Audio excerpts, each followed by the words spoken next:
busy chasing mine. So let the world leave me behind. I'm going for mine. Getting to the top is just a matter of time. Hello Halo Clan community, this is TaskedWatchman, commander of the Iron Brigade.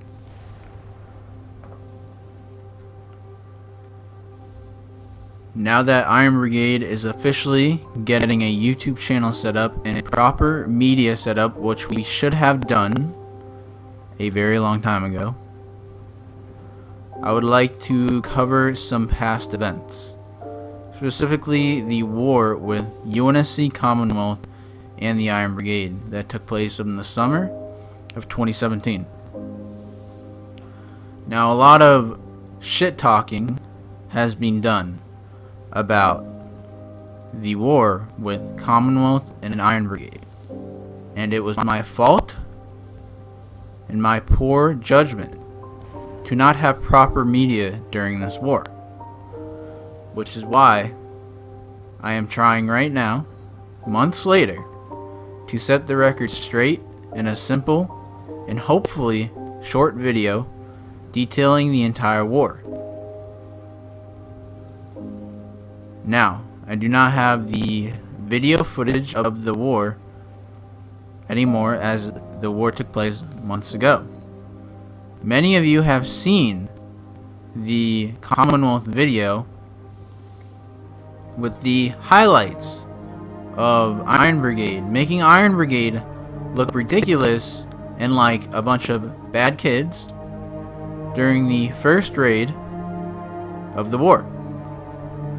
Now let me tell you the detail of events in sequence of the war. The war was declared by Commonwealth through a Facebook post. Stated reasons for the war were activity. Now, Iron Brigade accepted this challenge because we were one of the largest, if not the largest clan at the time. Commonwealth was newly formed, and we accepted the war. We went on with the war. During this time, me, TaskedWatchman, was not leader of Iron Brigade at the time. The leader was Corrupty. He is now the current leader of UNSC Epoch. But I'll go on.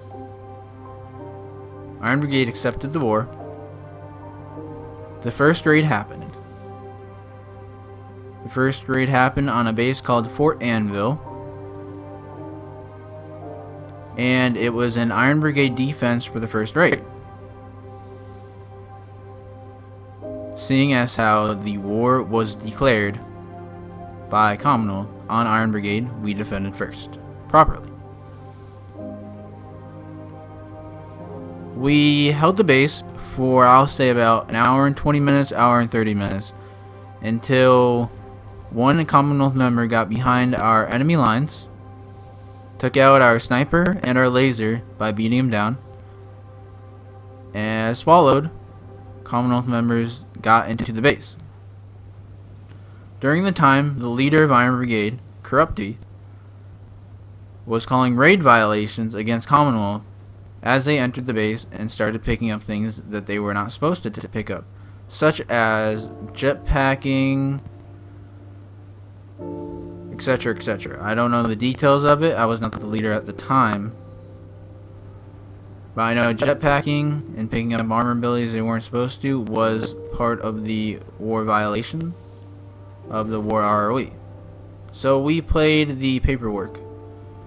The two leaders of both clans went into a party during the war, or during the raid, excuse me, negotiated a tie. The tie was agreed upon by both sides, and the game was ended. The raid was ended shortly after. Both sides agreed to the tie. I was not the leader at the time. I cannot speak if this was right and wrong, but I tell you the facts. This is what happened. The first raid ended up in a tie. The war ROE was unlimited time to raid. It ended up in a tie for raid violations, and the game was ended. ending in a tie. First raid win with Commonwealth and Iron Brigade was a tie. Second raid during the Commonwealth Iron Brigade War. Shortly before this, me, TaskedWatchman, let's say, overthrew the leader of Iron Brigade, Corrupting. With more details than just overthrowing him, we gave him options, but we won't talk about that right now. Regardless of this fact, shortly before this, TaskedWatchman became the commander of Iron Brigade. It was a Commonwealth defense this time on this raid for the second raid of the war. This raid ended up lasting 14 hours in total, as the unlimited time raid allows. The raid started off with me and another member, trusted member, scouting the base. We scouted the base, we said it was raid legal, we said it was fair, and we raided the base. We raided the base for about 40 to 50 minutes, around that time I'll say, and Iron Brigade forces ended up taking the base. Many Commonwealth members did lag out during this time, which resulted in an easy takeover of the base for Iron Brigade forces. After this, Iron Brigade forces held the base for over an hour. I'll say even over an hour and a half. I don't remember exactly, as this was months ago. But we held the base. So the lag started getting really bad. Our members started going into black screen. And many of our members couldn't even spawn back in after somehow being killed, and they do not know what happened. During this time, Commonwealth members retook the base from Iron Brigade forces. Iron Brigade members started to lag out, and the number advantage started to dwindle, and it became a more balanced raid in terms of numbers. Now the details on what happened after this are a bit fuzzy, as the raid was 14 hours long, and this happened months ago, so bear with me. The raid went back and forth between Iron Brigade and Commonwealth control. Contesting sessions were a regular during this raid. Iron Brigade forces did manage to retake the base many times. Commonwealth members managed to retake the base from Iron Brigade many times during these 14 hours. Towards the beginning of the raid, Iron Brigade forces had a majority of control of the base. During the middle of the raid, as Iron Brigade forces started to struggle getting members in, members started to go to bed, have bedtimes, young members, and we did not have our UK members wake up at this time yet. So we started to struggle on the member count. We still had enough members to attack the base, to contest the base regularly, but our member count started to dwindle. I'll say 6, 7, maybe 5. During the middle of the raid, it was a clear Commonwealth in control of the base, with contesting sessions. Towards the end of the raid, Commonwealth forces started to struggle. Iron Brigade forces would contest the base about every 20 minutes for about 5 to 10 minutes each time. Now bear in mind, during the middle of the raid, Iron Brigade did have control of the base for parts of it, for parts of the middle of the raid. Towards the end of the raid, it was mostly down to contesting sessions of Iron Brigade forces contesting Commonwealth members. The end of the raid was marked off with all Commonwealth members forfeiting the raid. In the unlimited timed raid, the ROE discussed and agreed to by both sides and both leadership of both clans was an unlimited timed raid, and 2 members of a clan have to be present in the game at all times. There was no AFK rule. None of that. Just 2 members have to be present in the game to continue the raid. All Commonwealth members backed out of the raid and forfeited the raid, resulting in an Iron Brigade victory. Iron Brigade forces entered the base, had control of the base, and ended the game. Shortly after, Commonwealth forces exited and forfeited the raid. Commonwealth members all forfeited around the same exact time. There was no doubt they all left. They admit that they all left.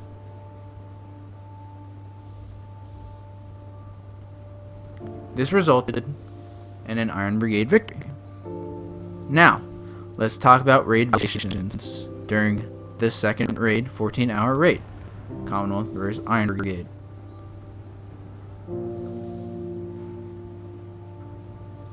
The raid violations started with things like using base equipment to defend, spawn equipment such as revenants, wraiths, needle rifles, and focus to defend the base.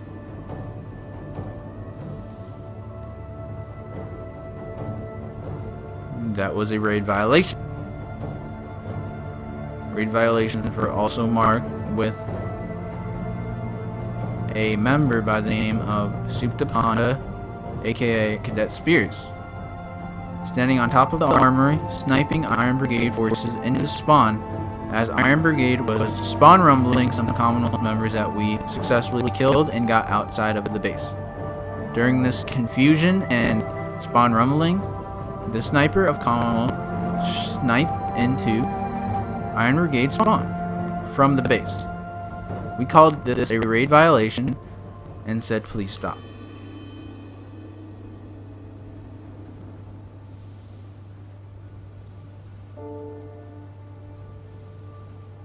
After a few raid violations, Iron Brigade leader and Commonwealth leader sat in a party, talked about the raid violations. Iron Brigade leadership claimed 3 to 4 raid violations and brought them to the attention of Commonwealth leader. We came to a conclusion: 2 raid violations. We agreed that if 3 raid violations are present, and this was after the first war, that this is the first raid that we agreed to this. We agreed that if 3 raid violations take place, that is a victory for either side, the side that did not break the raid violations. Iron Brigade leadership decided we want to do the raid, we don't want an ROE victory. So, we allotted 2 raid violations to Commonwealth, hoping they wouldn't break any more raid violations. Well, we hope wrong. The ROE for the war stated, after 4 hours of the raid, allies can be invited. Iron Brigade invited members of the Resistance. Immediately after the Resistance joined the game, they were kicked by Commonwealth host. We claimed this a raid violation. Another raid violation states as follows. ROE for the war stated, all defenders have to be inside the base. Basically, do not take weapons from the armory outside the base. Pretty simple war rule, pretty standard rule for 2017. Iron Commonwealth consistently, after repeated warnings, after repeatedly telling them not to, put their sniper on top of Alaska. The base was north of South Sandbar, just north of Big Cave.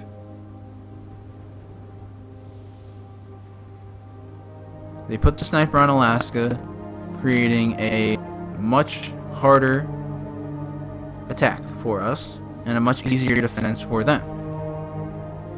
If you have your sniper or your men in a more elevated position, it is easier to take control of the base and defend it more properly. Anyone who has read Sun Tzu's Art of War will know that the high ground will give you a tactical advantage. Also, putting your sniper outside the base allows you to snipe out of cover, snipe into base blind spots, so on and so forth. The reasons why a sniper should not be on Alaska on a base like this should be obvious.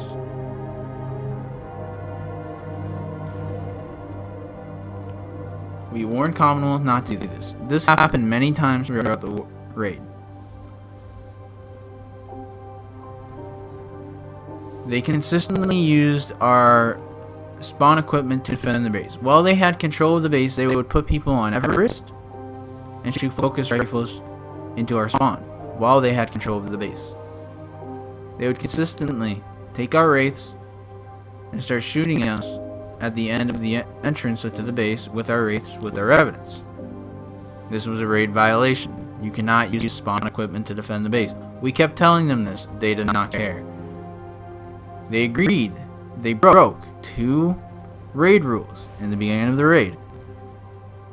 They agreed that they broke 2 raid rules. And we told them, alright, we know you broke more, but we do not want to claim a raid victory based off violations. We will give you 2. Even though they broke many more. This was early on in the raid. And so, after they agreed that they broke 2, they kept breaking them again. We kept telling them, do not put snipers on Alaska. This was the main concern of us. They kept putting their snipers on Alaska repeatedly. I don't know if they intentionally did it, or Commonwealth leadership just didn't have control of their men. I don't know. Game over. But either way, it happened. And it happened consistently.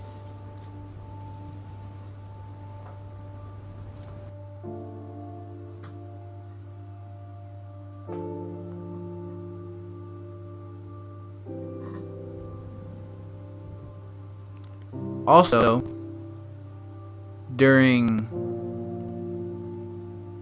confusion during the raid, and Iron Brigade taking advantage of the unlimited time to raid and testing their patience, rockets kept being shot into our spawn, killing Iron Brigade members, counting as spawn kills. This was another raid violation. We brought this up. We just did not like the raid violations. Some of them did not affect the raid too much. They did, but not too much. Others, such as using spawn equipment, kicking members, or allies I should say, and putting snipers on Alaska, did affect the raid very much. The fact is that Iron Brigade won this raid based off raid violations, and we decided to stay in this raid because we like to claim double victories. And that's what happened. We won based off raid violations, and we won based off Commonwealth forces backing out of the raid and forfeiting the win. Now let's move on to the third raid. The third raid was an Iron Brigade defense. We chose a base called Fort Cicatrice. This raid, I should say, Commonwealth PFC led the raid. Commonwealth leadership was not present during the time, and they let their E2 PFC lead the raid. Commonwealth attacked the base for 2 hours and 40 minutes. There was no contesting sessions. They really didn't even really touch the base, to be perfectly honest. After the 2 hours and 40 minutes that I stated before, there was a mass lag out where basically every single member lagged out of the raid. This resulted in a tie, no disputes here. Third raid was a tie. Immediately after this, I messaged the Commonwealth leadership, since he wasn't present for the engagement, but he allotted other members to do the raid for him. He said, okay, it's a tie. Do you want to do another raid today? You guys can defend again. He said we can defend again based off his courtesy, based off him saying, well, you guys get to defend again because the last raid is lagged out. It's a tie technically on the scoreboard, but who cares? A point of note, Commonwealth has switched leadership between the second raid and the third raid. Let's move on to the fourth raid. Under the same leadership that it was under on the third raid, although that leadership was not present. The fourth raid, as I stated before, was an Iron Brigade defense. We chose to use a DMR only map. This map has been used by Iron Brigade in internal raids, and we have successfully took it from our own men. We knew it was fair, and it was DMRs only. The base is tricky, but fair. It requires team shooting, it requires use of your assault rifle for once in a raid, mass pushing, use of the cover, and just general teamwork. Running like idiots around the base will not take this base. It requires teamwork. Commonwealth took the base from Iron Brigade around 1 hour and 40 minutes. Actually, I believe it was 2 hours and 30 minutes.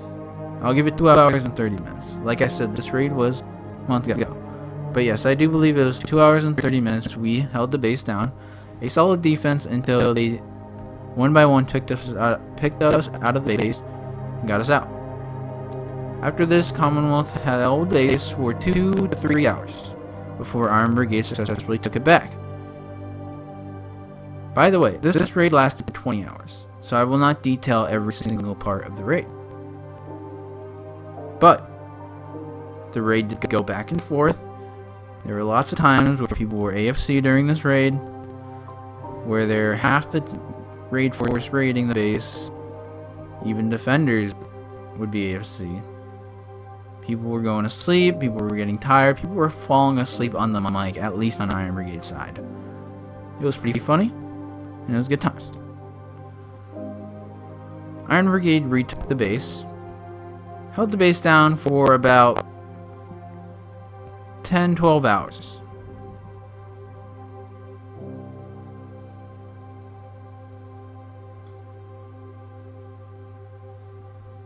Iron Brigade then lost the base to Commonwealth for about 2-3 hours. We went down pretty low in numbers, 3, maybe 4. We kept inviting our members back. We ended up getting a raid force back, 8, 9, 10. We took the base. The raid ended with Iron Brigade inviting allies to join slots.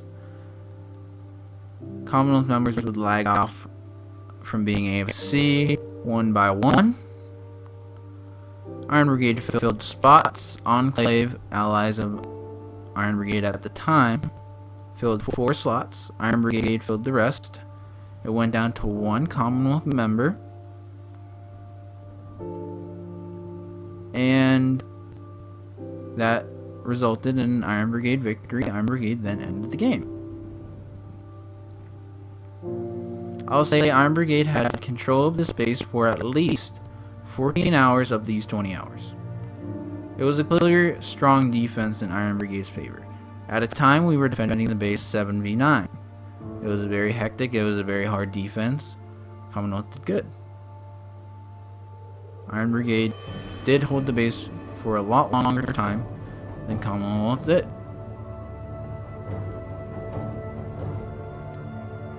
But in the second raid, as stated before, Commonwealth probably held the base longer.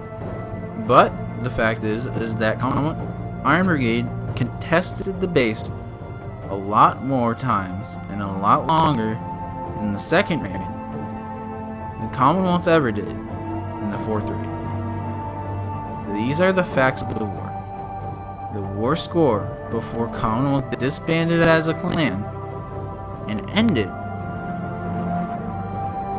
was 2 wins in Iron Brigade favor, 0 wins in Commonwealth favor, 2 ties. This marked the end of the war, as Commonwealth ceased to be a clan after this. That is all I have for you. I wish this clan community to continue to prosper.